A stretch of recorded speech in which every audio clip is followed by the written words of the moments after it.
আসসালামু আলাইকুম। আশা করি সবাই ভালো আছেন। আজকে খুবই শর্টকাটে একটা সকালে নাস্তা বানিয়ে নিব। এখানে ফ্রাই প্যানে তেল গরম করতে দিলাম, দুটো ডিম ভেঙে নিয়েছি। এখন রুটিগুলোকে ওই ডিমের মধ্যে ভিজিয়ে ভেজে নিচ্ছি।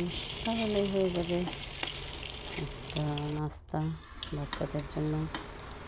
সকালে ওদের স্কুল থেকে খুবই তাড়াহুড়া করে নাস্তা বানিয়ে দিতে হয়, সেজন্য এই শর্টকাট নাস্তাটা দিই। মাঝে মধ্যে নুডলস অন্য কিছু করেও দিই। আজকে দিচ্ছি ওদের রুটি ডিমটা ভেজে। নাস্তাটা খেতে ভীষণ পছন্দ করে আবির, খাদিজা।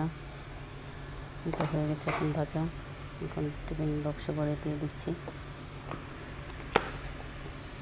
সাথে একটু সস দিয়ে দিলে আরও ভালো হয়।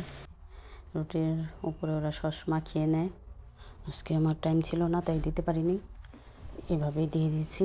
এখন নাস্তা বানানো শেষ। ছেলেগুলো এখন সকালে নাস্তা খেয়ে আমি দুপুরের জন্য রান্না বসাই দিলাম। এই পুঁটির শুটকিগুলো আমি দেশের থেকে নিয়ে আসছিলাম।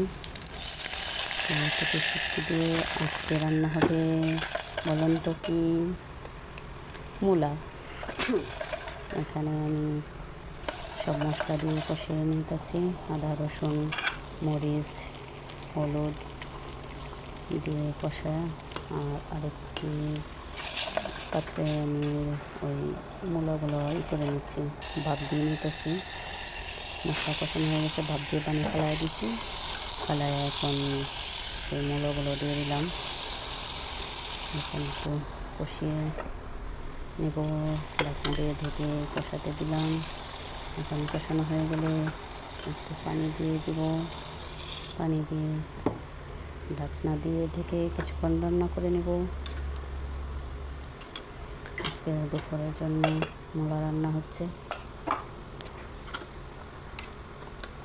মূলা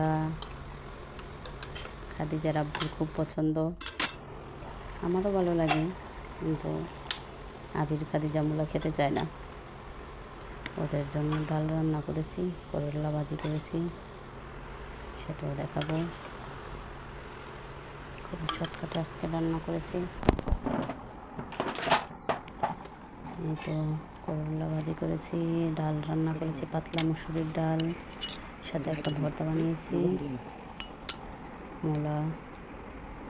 এখন আবিরকে খেতে দিলাম।